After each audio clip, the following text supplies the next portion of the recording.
precisamente seguimos con este seminario de evangelismo congregacional. Los que pudieron colarse brevemente en la lección del hermano Rob, quizás llegaron a escuchar la parte que habla sobre su mejor amigo. Así que los que son bilingües pudieron constatar que efectivamente el seminario es lo mismo. Ya estamos haciendo exactamente el mismo material, porque ese detalle, queremos ser un solo cuerpo. Y esta congregación es un gran ejemplo de ello, y ciertamente siempre estaremos en nuestras oraciones, y nos agrada mucho ver todos los grandes resultados que ustedes tienen. El mensaje para esta ocasión es querernos con el mensaje. Y sí, no me voy a extender una hora, no creo que uno demore una hora como el hermano, pero sí es un poquito extensa, y ciertamente es quizás un sermón o la forma de predicación un poco diferente a lo que solemos tener, ¿verdad? Quedarnos con el mensaje, como mencionamos anteriormente, debemos de poner la Biblia de vuelta en los estudios personales que tenemos con las personas. Es importante que consideremos que no se trata de traerlos porque el hermano Hugo es la persona más hermosa que hay en el mundo, la persona que mejor habla, ¿verdad? Se trata de traer a las personas a Cristo a través de la palabra de Dios. Y ese es nuestro enfoque. ¿Por qué? Porque precisamente en el libro de Proverbios, capítulo 11, versículo 30, dice: el fruto del justo es árbol de vida, y el que gana almas es sabio. En un mundo en el que valoran muchísimo los conocimientos y la experiencia y los títulos y posgrados y doctorados y maestrías, pensamos mucho en ese tipo de sabiduría. Pero la mayor de las sabidurías es el temor de Jehová. Y la mayor de las sabidurías no es saber que es el ganar almas, nos hace sabios. ¿Por qué? Porque si bien una persona con un doctorado tal vez tenga un salario de 6, 7 cifras, ese salario no le va a llevar al cielo. Pero la oportunidad que tenemos de ayudar a que una persona conozca la verdad y venga al Señor, no tiene precio. No importa cuánto invertamos, realmente esa inversión se va a ver. Y ustedes están haciendo una gran inversión al traer este seminario, al adquirir estos materiales, al ponerlos en práctica. Es importante que consideremos que estos materiales no son para archivarse en un cuarto, son para ser utilizados. Y no solamente para aquellos que son maestros de Biblia o evangelistas o predicadores, sino por parte de toda la congregación. Cuando tenemos una visita, solemos acercarnos a ellos, o se espera que hagamos eso. Mi esposa y yo a veces hemos tenido el trago amargo de visitar una congregación, siendo cristianos. Visitamos esa congregación, entramos como perro por su casa, como se dice popularmente. Uno entra, nadie se acerca, nadie saluda, nadie dice nada. Y uno se pregunta: ¿estoy entre mi familia en Cristo? Ahora pensemos cómo se siente una persona que viene buscando la verdad y recibe ese frío total. O el otro caso extremo es que todos lleguen y lo bombardeen. ¿Dónde está usted? Que no sé qué, ¿dónde está? Y comienzan y que usted no es cristiano, ok, no es cristiano. Ya. Hay que tener cierto tacto. Y una de las cosas que como predicadores tenemos la ventaja es que como siempre estamos al frente, podemos ver, y cuando conocemos bien nuestra congregación, podemos ver que hay un par de caras nuevas, ¿cierto? Entonces, al finalizar el servicio, tenemos la hermosa oportunidad de acercarnos a esas caras nuevas y hacerles simples preguntas. ¿Dónde es que vive usted? ¿De dónde es usted? Ah, usted es de Costa Rica, qué bueno. Yo he visitado Costa Rica a través de empezar una conversación así, ¿verdad? ¿A qué se dedica? Bueno, yo soy, no sé, trabajo en el negocio de la madera. Ah, qué interesante, mire que yo hago muebles, no sé por el estilo. Comenzamos a integrar a esta persona brevemente con nosotros. ¿Qué es lo que le gusta hacer? Bueno, pasa este tipo de situaciones. El hermano Rob, como han podido ver los que hablan inglés, incluso ni siquiera necesitan hablar inglés porque han visto que les gusta practicar su español. Él es ese tipo de persona que se acerca y empieza conversaciones. Y una vez en la congregación donde él predicaba, llegaron a visitar Richard y Daisy Pratt. Llegaron al servicio de oración, pasaron allí, Rob reconoció que eran caras nuevas, se acerca a ellos y le hace este tipo de preguntas. Y una práctica que tiene Rob junto con Nicole es siempre invitar a los visitantes a comer, ya sea en su hogar o tal vez en un restaurante, dependiendo de las facilidades que haya. Entonces Rob se acerca con ellos, comienza a hablar y les gustaría ir a almorzar. ¿Cómo no? Vamos a almorzar. Van, se sientan a almorzar y comienzan a tener este tipo de conversación. Y algo que es importante es simplemente orar por esa oportunidad que Dios abra la puerta, ¿verdad? Eso es clave, siempre estemos orando para que Dios abra puertas.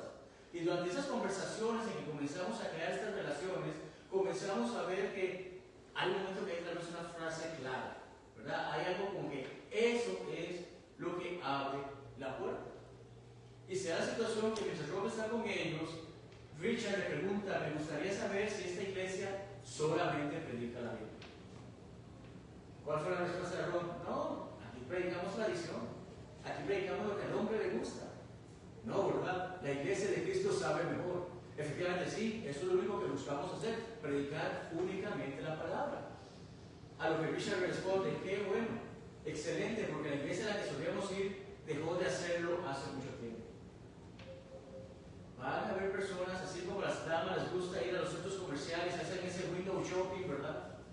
Van a haber personas en el mundo religioso que comienzan a ir a todas las denominaciones buscando la verdad. Es un caso similar de ellos.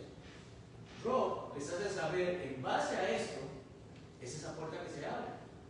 Y Rob, aquellos que hablan inglés o quieren ver tal vez las lecciones por parte de él, van a ver que él siempre hace algo así como un gesto como el que, de pura casualidad, resulta ser que tengo estas cositas conmigo. Y él va y que, bueno, se sienta con una persona, empiezan a estudiarlo y primer estudio va extraordinariamente bien. Tanto así que termina el primer estudio y Richard le dice, predicador, estamos listos, ¿dónde firmo para ser parte de la iglesia? ¿Así funciona la iglesia del Señor? ¿No? Rob le hace saber, no estamos listos aún. ¿Qué tal si volvemos a tener una cena, un almuerzo, la próxima semana nos reunimos y seguimos estudiando? A lo que Richard y Daisy aceptan. Viene el segundo estudio, termina el estudio, también todo va muy excelente y Richard no solamente está listo para unirse, sino que incluso saca la chequera y dice, ¿cuánto le debo? Sabemos que las denominaciones son contentísimas y ciertamente la iglesia necesita dinero, pero aquí uno no paga una cuota para ser parte de la iglesia del Señor. Entonces, se da la situación que dice, ¿qué debo pagar la cuota? Y yo, no, aún no está. Damos oportunidad, terminamos la otra semana para un tercer estudio, que como hemos mencionado, es en el que entonces sí se le hace saber qué debe hacer para ser salvo y ser parte de la iglesia. Pero durante la semana, Richard trabajaba con uno de los ancianos de la congregación y se acerca al anciano y le hace saber, tengo un problemita con su predicador, no me deja unirse a su iglesia. Ahora, como todo anciano de la iglesia del Señor, ¿cómo es posible si nosotros damos su dinero, usted va a ser parte? Ningún anciano verdadero va a hacer eso. El anciano se le acerca y le dice, ¿qué fue lo que te dijo? Bueno, me dijo que tengo que tener por lo menos un tercer estudio. Haz eso. Ten el estudio. Richard y Daisy se reúnen con Rob, se reúnen con Nicole, están sentados en esa mesa, están teniendo el estudio y al momento que están culminando con el estudio, hizo ese clic en Richard. Ahora entiendo, predicador. Yo no me puedo unir a su iglesia. No es la iglesia del hermano Hugo, del hermano Antonio, del hermano Wally, ¿cierto? No es la iglesia de cualquiera de las hermanas que disculpen no me sé los nombres, son bien malos para los nombres, hermanos. Pero se trata de ese detalle. No es mi iglesia, es la iglesia del Señor. Y yo no tengo el poder para agregar a nadie a la iglesia, es el Señor quien nos agrega a él. Richard reconoció eso, fueron bautizados inmediatamente y son miembros activos de la congregación donde están. Todo esto nos sirve recordar que no se trata de mensajero, se trata del mensaje. Y eso es lo que queremos que las personas allá afuera puedan venir y comprender. Le estamos hablando Biblia. Tristemente nos enfrentamos a una crisis evangelística.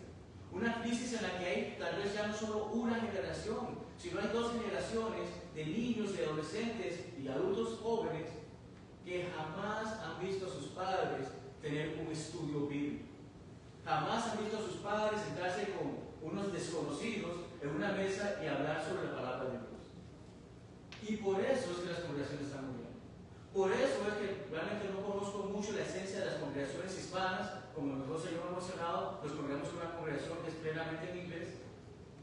Pero sí hemos visto que hay congregaciones que hay un espacio entre los que son como de 60 hacia arriba, que es la mayor población, y tal vez un par de matrimonios y tal vez un par de niños. Pero como decimos, nadie se hace más joven, ¿verdad? ¿Qué pasa con esos viejitos? Van a partir. ¿Y qué pasa con muchas congregaciones? Ya no están los viejitos, se cierra la congregación. Entonces tenemos esa crisis que necesitamos comenzar a trabajar con nuestras generaciones actuales para que sigan dando esto. Ahora, una pregunta muy simple. ¿Cuántos estudios bíblicos personales hemos tenido en los últimos 5 años? Cada uno de nosotros puede responder. No estoy pidiendo que me dé una respuesta ahora, pero no se trata de una conversación sobre el Evangelio. No se trata como por ejemplo en Latinoamérica, uno se sube en el bus y una persona llega, gloria a Dios, ¿qué dice Juan 3:16? Amén. No se trata de este tipo de conversaciones. No se trata de meternos en redes sociales y empezar un debate religioso. Estamos hablando de realmente podernos sentar con alguien, abrir nuestras Biblias y mostrar lo que la palabra de Dios enseña. Entonces, la pregunta mejor formulada es: ¿cuántos estudios bíblicos organizados hemos tenido en los últimos 5 años? Vuelvo repito, conozco la obra de esta congregación y sé que ustedes son muy activos y están haciendo esto. Así que esto es más que todo más un repaso que realmente poder introducir a esto. Pero muchas congregaciones a las que vamos no tienen idea de esto. Y tristemente, en muchas de las congregaciones podemos ver las caras y vemos ese cero que se dibuja de que no están teniendo estudios y mucho menos organizados. Recuerdo una vez en Panamá me asignaron con un hermano que era el evangelista, era el que llevaba a la gente al agua. Y yo digo, gloria a Dios, yo soy nuevo en la fe, quiero conocer cómo se hace. Fuimos a 2 casas en 2 horas. El hombre no tenía nada organizado, simplemente iba y que, qué curioso, usted tiene una virgen ahí, usted sabe que el católico va para el infierno. ¿Qué logra con eso? ¿Qué le sirve? Y ese tipo de actitudes era la que tenía y comenzaba a atacar. Y llegó una casa de esas que fuimos por 1 hora y el joven al final nos dice, yo creo que en la Biblia en algún lado dice algo acerca de honrar a padre y madre. Claro, ¿cómo no? Los 10 mandamientos en Éxodo 20, y cómo no en Efesios 6 dice sobre eso. Y que, ok, como la Biblia dice eso, yo quiero honrar a mis padres. Si ellos me bautizaron, salga de mi casa. Un estudio necesita tener orden, y a veces en eso es lo que fallamos. Entonces, eso es lo que estamos tratando de ver, porque lo que queremos es poner la Biblia de vuelta en aquellos estudios que estamos teniendo con aquellos que no son cristianos, para que puedan ser parte del cuerpo del Señor. Y vamos a ver 3 principios básicos. 3 principios no solamente básicos, sino también bíblicos, porque estamos hablando, esto no se trata de que tenemos un gran ingenio y nos inventamos esto de la nada. No, seguimos el ejemplo de nuestro Señor, seguimos las enseñanzas de nuestro Señor y queremos hacer lo mismo que Él hizo. Así como Él fue exitoso, nosotros también podemos ser exitosos en entregarnos para Dios. El primero de ellos, lo que mencioné brevemente en la lección anterior, se trata de diferir, no debatir. La palabra diferir quiere decir aplazar. Y se acuerdan que hablamos de Jack y Sheila, y que Sheila hacía muchas preguntas y Rob no se las respondía. No se trata de que no respondía porque no quisiera darle respuesta a esas preguntas, sino porque a veces la pregunta que se hace es equivocada o tiene un motivo equivocado. Hubo un hombre que se acercó a nuestro Señor y le preguntó: ¿qué haré para heredar la vida buena? Bueno, la vida eterna. Y el Señor le dijo que, bueno, simplemente di una oración y dices que crees en mí y ya vas al cielo. No, ¿verdad? ¿Qué respuesta le da nuestro Señor? Una pregunta más. ¿Por qué me llamas bueno? La pregunta que hizo este hombre no estaba bien orientada o no tenía el motivo correcto. Tal vez quería poner a prueba para ver si Jesucristo enseñaba algo distinto a las Escrituras. Hay personas que se acercan así. Hay otros que tal vez tienen la pregunta correcta, pero no están preparados para recibir la respuesta. Nos acordamos de nuestro Señor en ese aposento alto con los discípulos y que les llega a decir: hay muchas cosas que tengo que decirles, pero ahora no las podéis sobrellevar. Amados, cuando estamos teniendo un estudio con una persona, queremos que Él venga a Cristo primero. Después, cuando viene a Cristo, puede enseñar qué debe hacer para mantenerse en Cristo. Pero si comenzamos a hablar sobre el fin de los tiempos, si comenzamos a hablar sobre distintas doctrinas y detalles que son más avanzados, podemos confundirlos, desviarlos o incluso asustarlos. Entonces, ciertamente nuestro Señor es algo muy interesante, que rara vez Él respondió a las preguntas de sus amigos enemigos. Se registra, y son los estudiosos que sacan todo este tipo de números, que a Jesús le hicieron aproximadamente 180 preguntas. Obviamente, aquellos que quieren sacar el tiempo, ir a la Biblia, leer el Nuevo Testamento, leer cada una de esas preguntas, puede hacerlo. Pero se estima que son 180 preguntas. Dio una respuesta directa a 3 o 4 de ellos. Usualmente, ¿cómo respondió? Con una pregunta adicional. ¿Por qué? Porque efectivamente hizo más de 300 preguntas. Esto nos afirma que su método de enseñanza era profundo y poderoso. Porque si aprendemos de nuestro Señor, aprendemos que a la hora de tener un estudio bíblico, quien hace la pregunta es quien tiene control del estudio. ¿Qué pasa si nos sentamos con una pareja a estudiar, por ejemplo, los invitamos a nuestro hogar, estamos hablando con ellos y comienzan, ¿y qué quiere decir esto? ¿Y para dónde va esto? ¿Y quién enseña la Biblia sobre esto? ¿Quién está tomando el control del estudio? ¿Y dónde se va el tiempo?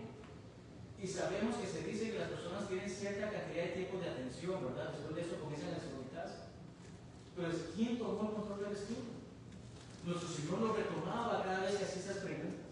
Entonces, ese diferir, no debatir, ese detalle de que en vez de empezar una discusión que nos aparte de lo que queremos hacer, que es que la persona conozca qué debe hacer para ser salvo, puedes guiar a través de las preguntas que tenemos muy bien organizadas.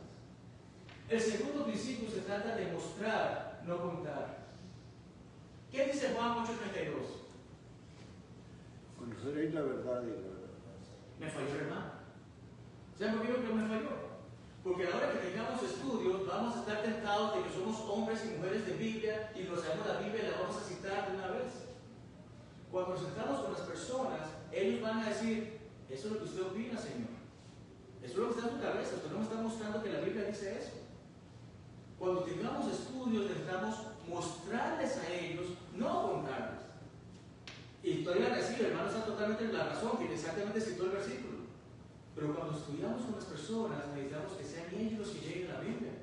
Yo soy una persona que puede ver, soy muy digital. A mí me cuesta encontrar en las páginas y moverme en las páginas porque suelo trabajar con mi computadora.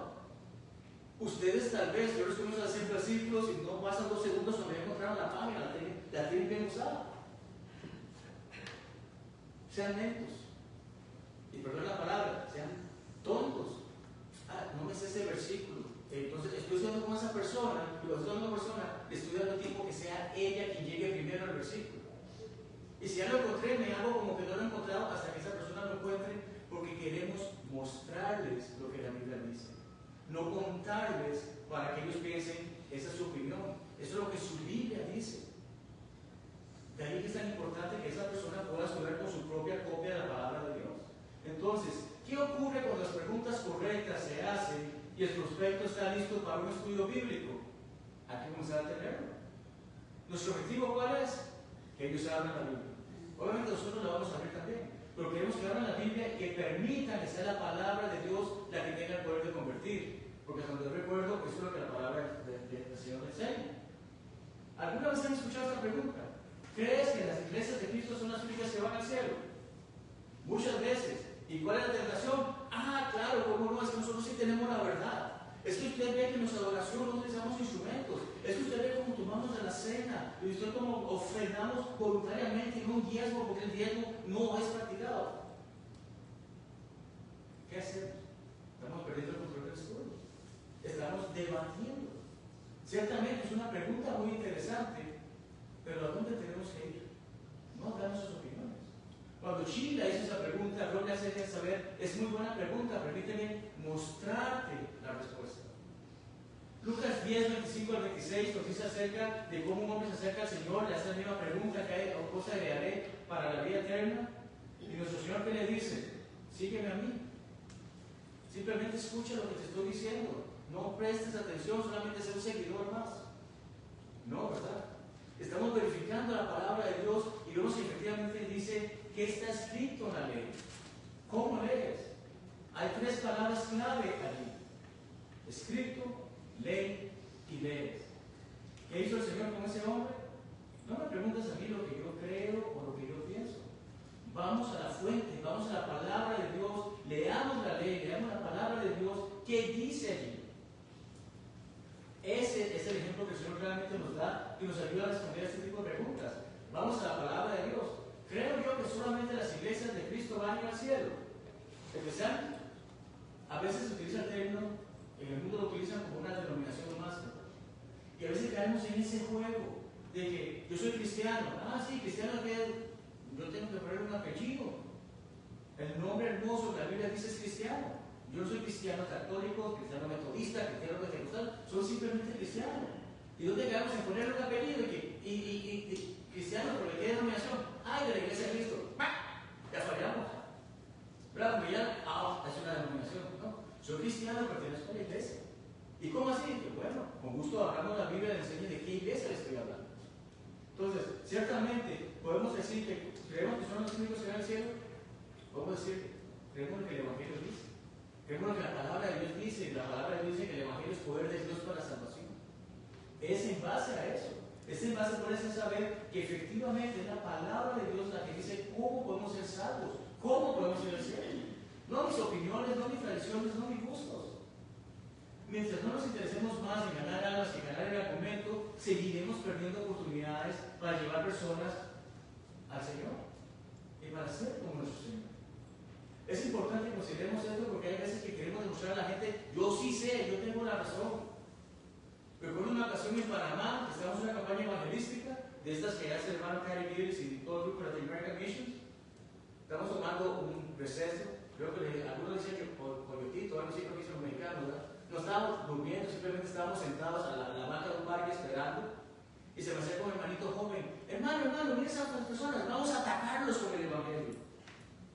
¿Cómo atacarlos, hermano? Sí, vamos a atacarlos y hacerles saber la verdad. Hermano, va con una actitud incorrecta. Somos soldados, sí, somos soldados del Señor. Pero ¿qué gano yo con atacar a la persona? Yo quiero que ella venga. Quiero que su voluntad venga, no que se sienta acorralado. Entonces es importante que consideremos esto, porque no solamente se trata de diferir aquellas preguntas en vez de debatirlas, no se trata solamente de mostrarles, en lugar de contarles lo que pensamos que dice la Biblia, sino que también tenemos una gran misión que se trata de plantar, no escoger. La parábola del sembrador. ¿Dice en algún momento que el sembrador escogió el suelo? En algún momento dice, y el sembrador vio que este suelo era bueno y se fue para él y descartó a todos los otros. No, ¿verdad?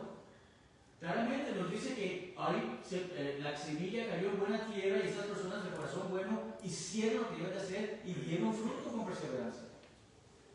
Pero no nos dice que el sembrador solamente fue esa tierra. Uno de los mayores problemas que tenemos es cuando comenzamos a seleccionar a quién o a quién no le hablamos la palabra de Dios. Cuando comenzamos a decir, esa persona no es buena para recibir el Evangelio. Es que ese lugar son pandilleros, son maleantes, son drogadictos, son prostitutas, son etcétera. Las cuando Dios sepa también son almas que Dios quiere comer. Pero tenemos ese prejuicio de que ese lugar es muy peligroso. O vamos al otro extremo. Es que, hermano, los ricos nunca van a escuchar la palabra de Dios. Los ricos nunca van a venir a reunirse. Los ricos no son receptivos al Evangelio. ¿Han escuchado eso alguna vez? Cuando recuerdo, el Señor dijo, cuán difícilmente entrarán en el reino de los cielos los que tienen que. Difícilmente, no es lo mismo que imposible. Hay hermanos que son millonarios en la iglesia y luego que se enriquecen de la iglesia, han tenido muy buenos negocios. Recuerdo una vez que estábamos un hermano que la esposa llevó a mi esposa al closet, esperando al típico closet que uno ve, que es un par de puertitas, un par de gavetas, en una habitación que era la mitad de esta.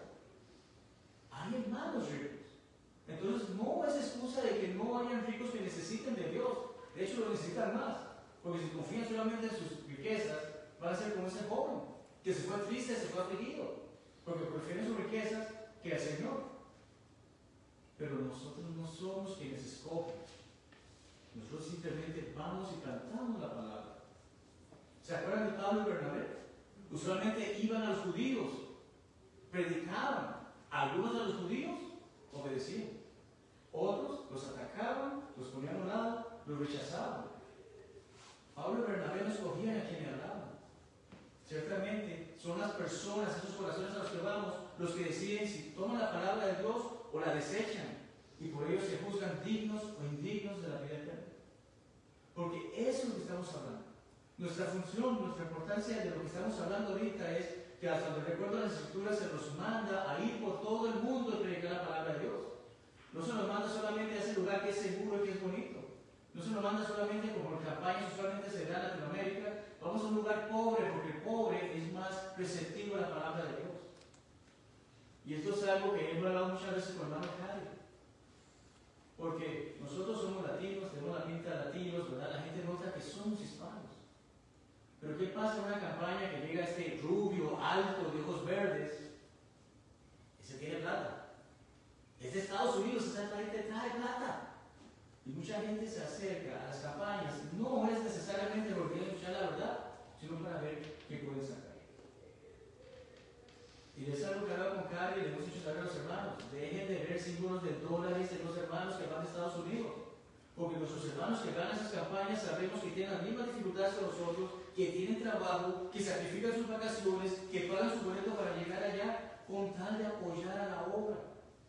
Entonces es importante que valoremos eso. No que qué puedo sacar de aquí.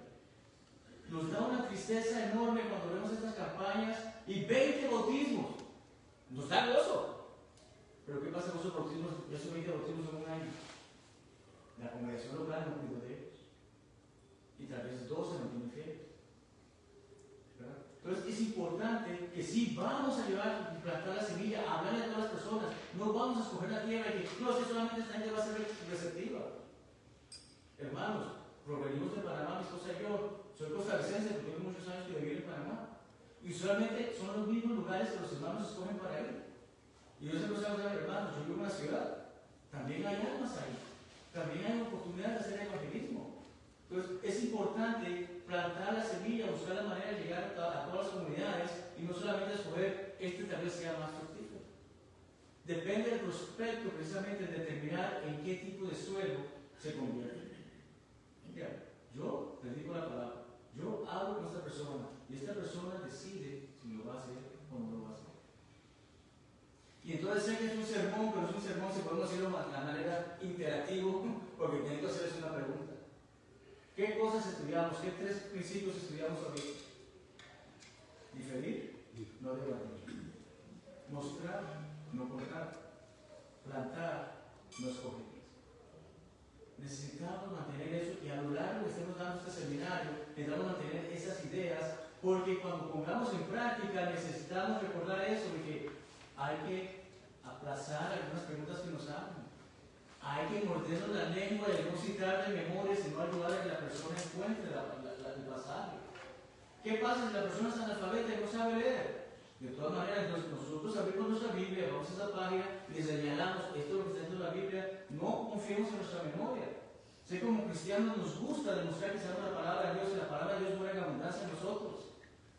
Pero cuando sabemos que una persona, necesitamos que sean ellos que vean efectivamente la palabra lo que se está hablando y no lo que nosotros cogemos. Hace un par de años, a través del Ministerio de la Escuela Bíblica en Línea que tengo la oportunidad de dirigir, nos llegó un correo de un muchacho de Venezuela.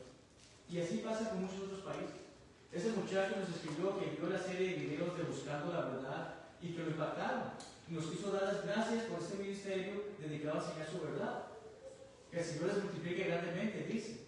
Quisiera preguntar si en Venezuela, en Colombia, en Costa Rica, en Guinea Ecuatorial, que es un país en África que habla español, si en Huéscar existe una iglesia de Cristo como la que dicen ustedes que existe bíblicamente. ¿Qué pasa si recibo un correo de alguien de esta área preguntándome si hay una iglesia acá? No vaya a Huéscar, no vaya a Villa Ávila, esa gente no está bien. Yo no voy a hacer eso, hermanos. Los conozco a ustedes. Sé que son una buena obra, sé que son fieles al Señor. Yo los voy a referir con ustedes. Pero ¿qué pasa cuando no tengo ni idea de quién está en ese lugar? Eso es lo que pasó con este joven en Venezuela. Cuando terminé investigando el lugar donde él residía, la congregación más cercana estaba a 8 horas. Como yo oré, Dios me dio una respuesta muy pronta. Logré encontrar hermanos que me contactaron con un hermano que recién estaba empezando una obra allí. Y entonces cuando logré hablar con ese hermano, el hermano Juan, ese que lleva la obra celeste, el hermano Juan se puso en contacto con John entonces efectivamente comenzaron a hablar y este hermano no me iba a meter ahí en el agua porque yo le dije que no metiera en el agua. Él estudió también conmigo y pudieron constatar que el muchacho estaba claro en lo que iba a hacer para ser salvo y fue bautizado. Y hoy en día es la mano derecha del predicador, le ayuda a predicar. La congregación ha ayudado, que al principio era como que el hermano tenía como tal vez 2 personas, ahora se reúnen en una plazoleta, en un parque, cada domingo. Y constantemente están teniendo bautismo porque están estudiando. Y ese hermano, ese nuevo hermano John, me mandó otro correo semanas después, diciéndome acerca que este seminario, tenemos una versión bien breve en digital, en formato digital, en la página de la escuela, llegó a ver esas lecciones agradeciendo por ellas y preguntándonos por estos folletitos.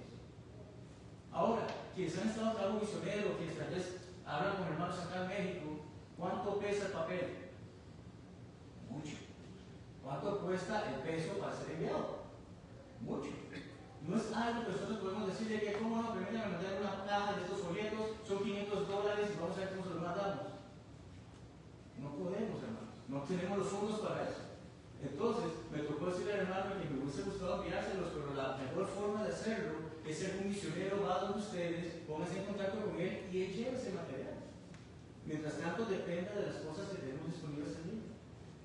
Ese muchacho es así, y como he mencionado, han bautizado a bastantes personas, miembros de su familia. Su madre, creo que es su padre. Todo esto es hermoso, hermanos, porque recordamos que no es el video que yo haya hecho que ese hermano haya visto. No es el artículo que el hermano haya escrito en un boletín y que, mi hermano Hugo es tremendo escritor. Es la palabra, la ley de Jehová la que convierte el alma. De eso se trata todo esto. La gente no necesita una conversación bonita sobre Jesús. Es muy bonito hablar sobre Jesús, ¿verdad? Mucha gente lo que quiere solamente es escuchar que Dios es amor, el paraíso es un lugar hermoso, pero así como que necesitan escuchar lo bonito, necesitan escuchar lo feo. Así como necesitan escuchar del cielo, necesitan escuchar del infierno. Entonces, es importante que la gente se adentre en el libro.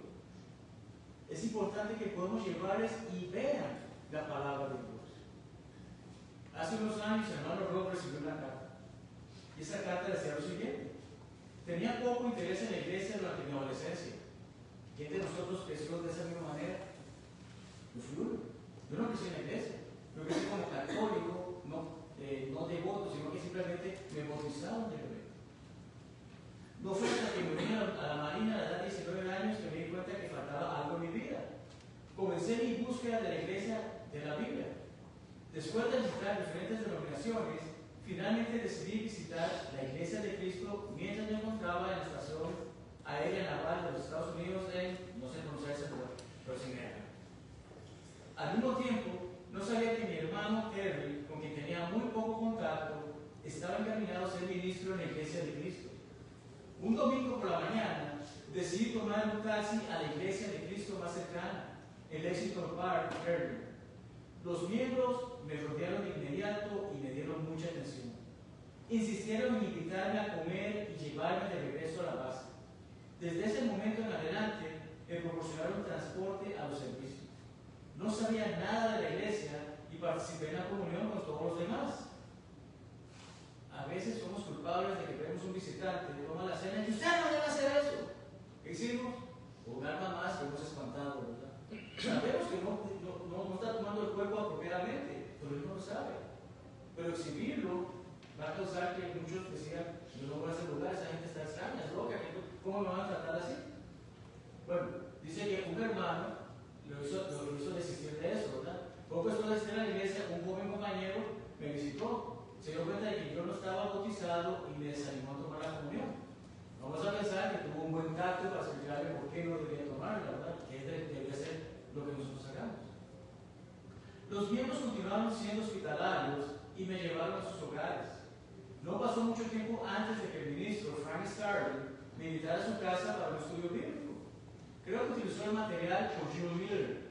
Aquellos que son viejas escuelas, tal vez recordarán, son como unos folletitos, como unas diapositivas que se van poniendo y van guiando a la persona. Hoy en día existen versiones digitales e incluso en español de ese material. Se hizo evidente que estaba en el lugar correcto, de acuerdo con lo que la Biblia enseña acerca de la salvación y de la iglesia.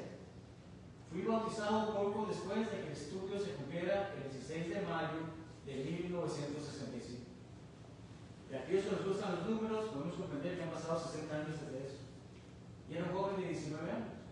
Así que no estamos hablando de un niño ahorita, ¿verdad? Esa carta, ¿por la recibió? De Gary Whittaker, su padre. Una congregación no solamente le mostró amor a un joven, sino que lo guió en la palabra. Le dio el mensaje que necesitaba escuchar. Ese joven llegó a casarse un día y llegó a tener 2 hijos, Rob y Cristina. Ellos a su vez encontraron su pareja en la iglesia, se casaron y tuvieron también 2 hijos cada uno. Varios de ellos están aquí entre nosotros hoy y van a estar con nosotros estos días. El poder de que alguien escuchara el mensaje. La hermana Katy falleció hace 10 años y el hermano se mantuvo viudo hasta febrero de este año, donde conoció a la hermana Marilyn el año pasado y se casaron este año. Pero el efecto que tuvo en ese joven, todo el amor y el mensaje, ha seguido afectando cientos de personas. Porque precisamente la escuela de evangelismo tiene cerca de 6.700 bautismos registrados desde que empezó la escuela. No que nosotros bauticemos directamente, pero sino que cada una de las congregaciones que ha participado de esto reporta el resultado de esto. ¿Cuántas más almas pueden estar que no sepamos que están utilizando estos mecanismos que simplemente están llevando a las personas al mensaje y les hacen saber la verdad de la palabra de Dios? Nunca, amados, nunca subestimemos el poder del mensaje. Es capaz de cambiar no solo una vida, sino miles. Y si no, ustedes lo saben bien porque sabemos los resultados que se están teniendo aquí con los estudios, llevando simplemente el mensaje, no las tradiciones de los hombres, no tratar de convencer a alguien con las cosas que le puedan agradar terrenales, sino llevando nuestra palabra de Dios. Se supone que es un sermón, ¿verdad? Y sabemos que cada sermón necesitamos hacer ese llamado a aquellos que están entre nosotros que no son cristianos, o a aquellos que son cristianos pero no andan de la manera correcta. ¿Por qué? Porque les amamos y queremos que sean parte de este hermoso cuerpo, que es el cuerpo del Señor. Y por eso les dejo este pensamiento en sus cabezas, porque solamente ustedes, si están en esta situación, son los que pueden tomar la mayor decisión de sus vidas.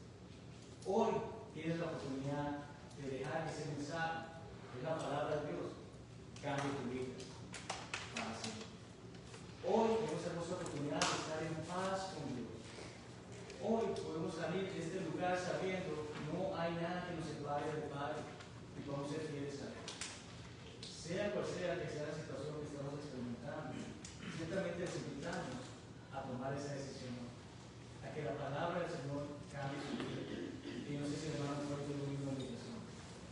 Por mi parte, hermanos, muchas gracias por habernos acompañado y Dios nos bendiga realmente a todos. Amén.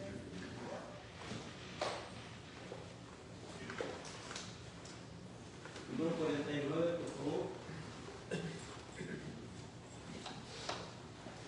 Número 49.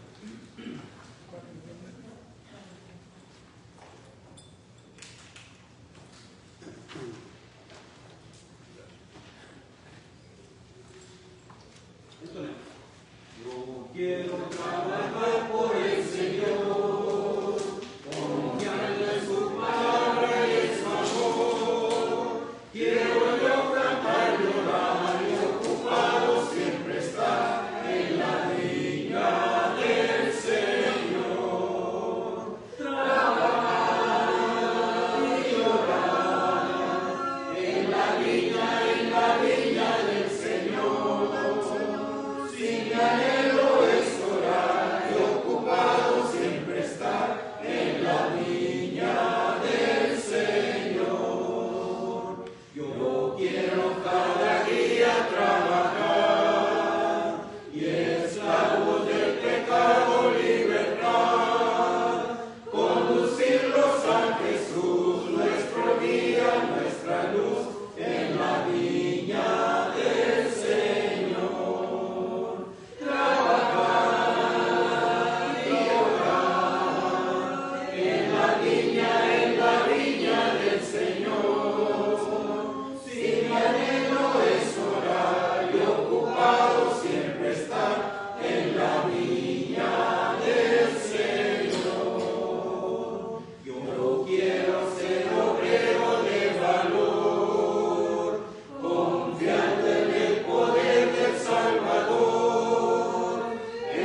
Celestial, que moras en los cielos, santificado sea tu nombre, Padre Celestial.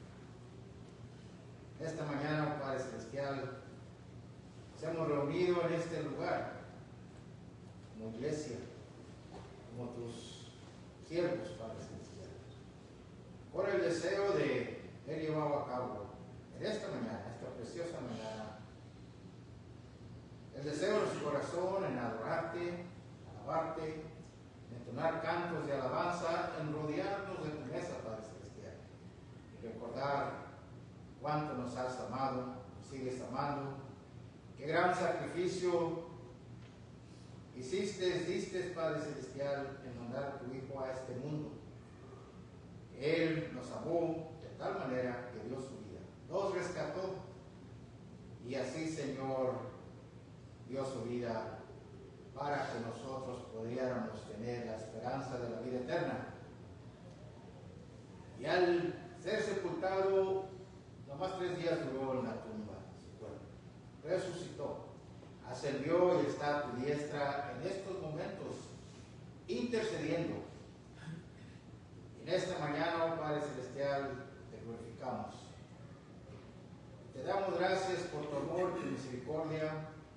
Te damos gracias por estos momentos que hemos tenido aquí, Padre Celestial, en parte de nuestra oración, de aprender más, Padre Celestial, cómo llevar ese mensaje allá afuera, a nuestra comunidad, a los que están cercanos de nosotros, Padre Celestial, que necesitan tanto esas palabras de salvación, ese evangelio precioso, ese evangelio que es el poder que tú has dado al hombre, para que lo compartamos, que no nos quedemos con él, Padre Celestial, sino que vayamos a aquellas almas que te necesitan obedecer. Gracias, Padre, por estas lecciones de esta mañana.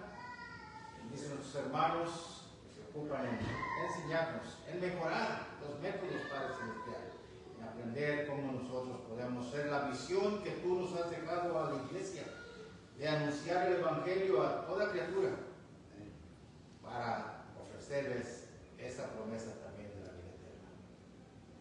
Sigue con nosotros en este seminario, Padre Celestial, de evangelización, que aprendamos más, que lo pongamos en práctica, que repasemos estas notas, estos puntos importantes, que aplicamos, Padre Celestial, eso a nuestros estudios. Ahora, Padre Celestial, vamos a ser despedidos de este lugar. Ve con nosotros, Padre Celestial. Danos en nuestro corazón siempre ver las almas de las personas. No lo de afuera, no lo exterior, sino el corazón como tú lo ves, Padre Celestial. Gracias porque tú nos amas, nos cuidas, nos proteges. Y así, Señor, te amamos. Ahora, Padre Celestial, despídenos de este lugar. Perdona nuestros faltas, Padre Celestial, los errores que cometemos, y ayúdanos a ser mejores siervos tuyos. En nombre de Cristo te lo suplicamos todo. Amén. Amén. ¿Ya está abierto ahí, hermano? ¿La guerra? Sí,